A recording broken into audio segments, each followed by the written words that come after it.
Today, I hope to get some garlic planted, or at least get started. We're supposed to have 3 dry days before it starts raining again. So what I'm gonna do is start with cutting back this lettuce in these first 2 beds here. And I've got one last bed of lettuce that I think that I can still scrounge from, but I need to make room for a whole bed of garlic.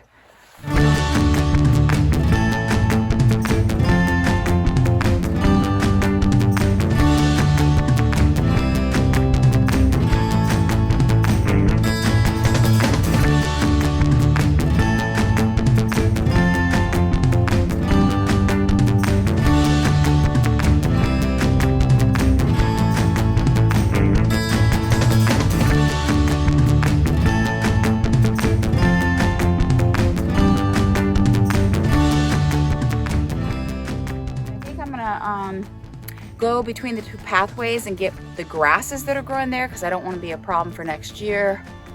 I'm looking at the sun. It is what Lily can see of the sun right now. It's a little bit behind the clouds. Is definitely below the trees here.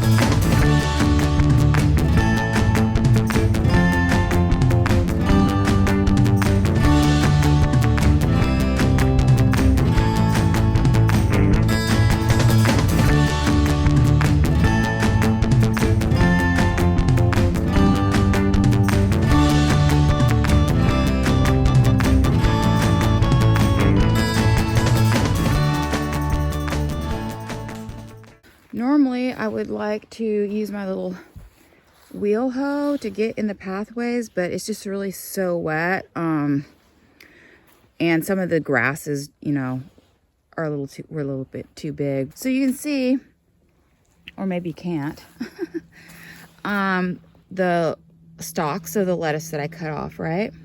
I think I'm just going to go ahead and plant the garlic maybe, you know, in between. So just that'll mark, you know, where I need to put the garlic.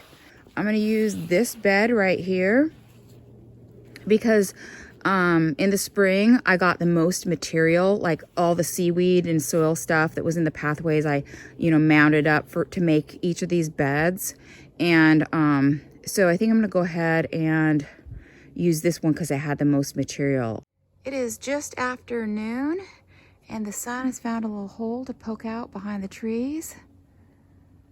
And it has been so long since I've seen the sun that I am surprised to see that the full garden is still in sun at this time of day anyway. Okay, so I'm just putting my potato fork in here and just kind of doing that. I'll probably go around the other side and do this last one like this. Yeah.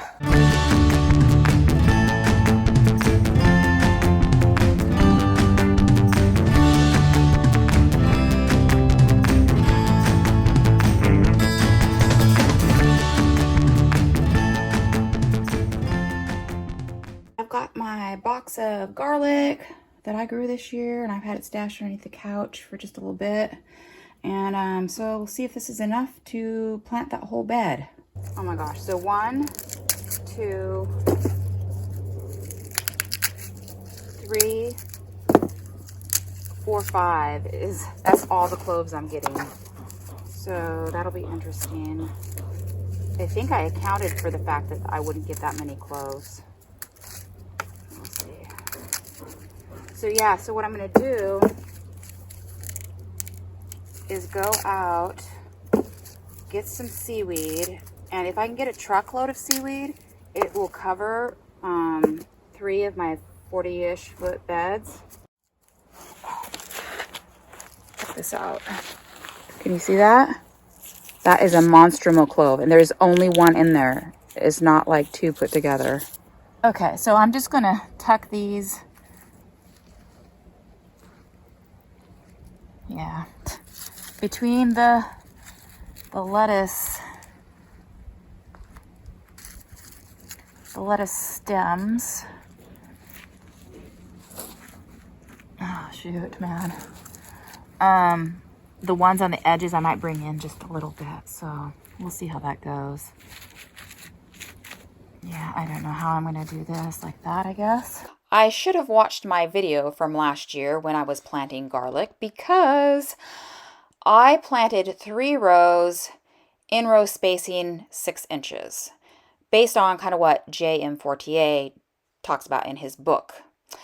And, but to never fear, folks, Farragut Farm plants their garlic in 4 rows at a 7-inch by 8-inch grid spacing. So I'm planting 7.5 inches square, and so that's not too far off of that. Oakley dokley, so I only got, well, it looks like it's a little more than half, so I'm gonna have to go up and, that was all of my garlic that I grew, so I'm gonna grab some of Peter's garlic that I have, same variety, you know, and plant that last bit. Okay, so last year I planted my garlic and I covered it up with leaves and put a tarp on top of that, which I weighted down with rocks, because I was kind of concerned about, you know, a bunch of rain going through it, possible freezing. But that was just a 6-foot test plot, and so now I'm planting into a 40-foot bed, and I don't really want to get in the habit of having to use tarps. So this year I'm just going to throw on a seaweed mulch. For all I know, you don't even really need that, but I'm going to do it anyway. All total, I have 59 times 4 rows, whatever that adds up to be.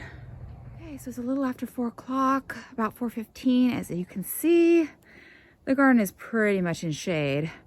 Blue sky, but we got, sun is awfully low this time of year.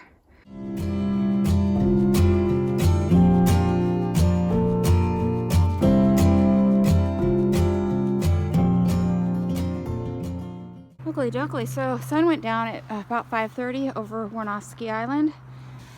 What I'm grabbing, the seaweed right here. So, it's kind of what it looks like, you know, it hangs onto the rock by a little dealy whopper there, and got a bunch of little branches, and it grows on the rocks out there, and then when there's a windstorm it blows in towards the shore. You don't want to pick stuff that's on the rocks, you know, still growing. This is all dead, and it's just you know, blown off the rocks. So there you go. That's my seaweed story. Okay, I'm back with seaweed, and it's not quite dark yet. I thought I'd show this to you. Should have shown you guys this earlier. This is my little 3rd planting of spinach. So little tiny fellows. And this is my 2nd planting of spinach. You know, a little bit bigger, but it's just pretty much not been growing at all. And this is my 1st planting of spinach, and it actually has some leaves that are dying back. So I'm not going to cover this one. I'm going to leave this bed, but I'm going to cover this whole bed here of spinach, you know, of little tiny spinach. Cover these 2 beds that used to be lettuce, and this one is now garlic. So yeah, I'll be doing that in the dark. Today I got the garlic planted. Everything is great. And then I got a load of seaweed and got home really late.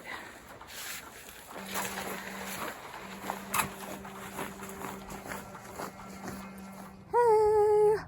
So I got all the seaweed out on those 3 beds, and yeah, it was probably 8:39 when I got finished, and oddly enough, it froze last night. It was 31 Fahrenheit, which is really unusual for October. Normally in October, it just rains and rains and rains. It's our rainiest month. I just popped into the basil greenhouse real quick just to check the basil, and the freeze pretty much took out the basil. And I'm just checking in the cucumber greenhouse. All the leaves are toast. Hey folks, it's a little after 5 o'clock. I'm back out here again, trying to get maybe an hour or so work in. Next project is composting bins. In these 3 middle bins here, I've got some rotted seaweed. This was fresh seaweed that I collected from last year. And so I've got like a foot or so in each of these bins. And I want to consolidate these, you know, this material into this one bin right here. Hi, Shadow. Hi. Last year, I used a new technique for composting seaweed. And what I did was I had 3 empty bins. I would go out, get a load. I would fill all 3 bins with a few feet of seaweed, and then I would fill them all with, you know, another foot of like shredded cardboard. And then, you know, I'd go out again and I would continue to layer it like that. Seaweed, cardboard, seaweed, cardboard. And that seems to have worked out a lot better. In years past, what I did was I just would go and fill one bin like 5 feet high.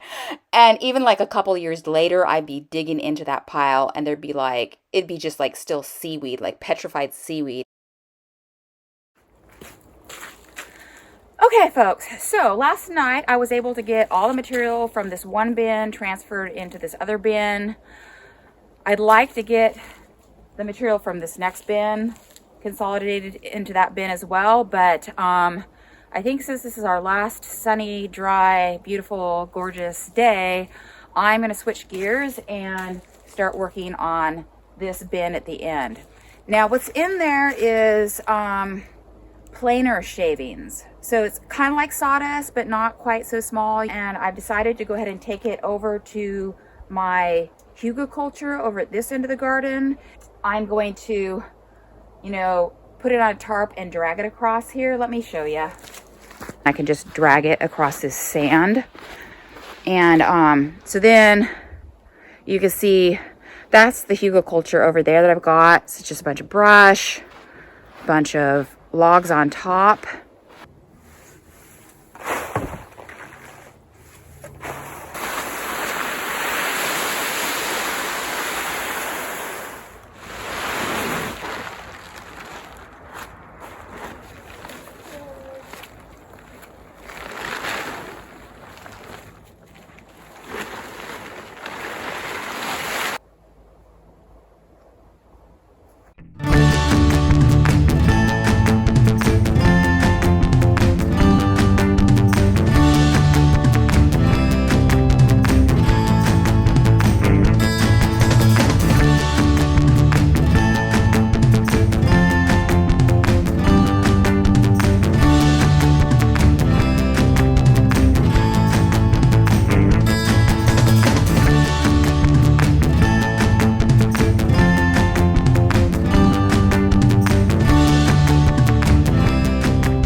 The sun is going behind the one little cloud that's over there, and it's getting chilly.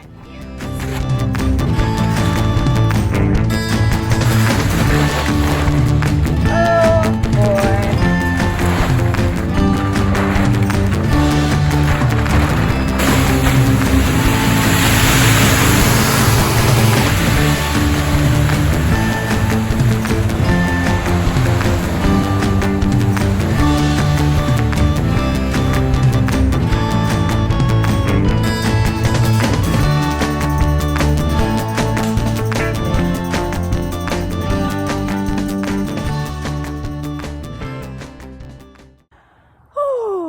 Folks, so I folded up all the tarps and kind of put everything away, neatened things up. Last night we got another freeze, so it was just below freezing again, and this time my Salanova lettuce does not look quite so good. It's got like some translucent leaves and stuff, but yeah, we're supposed to get rain starting tomorrow and things should warm up. But it has been so awesome to have this nice weather to get all this stuff done. Just like, yeah, yay.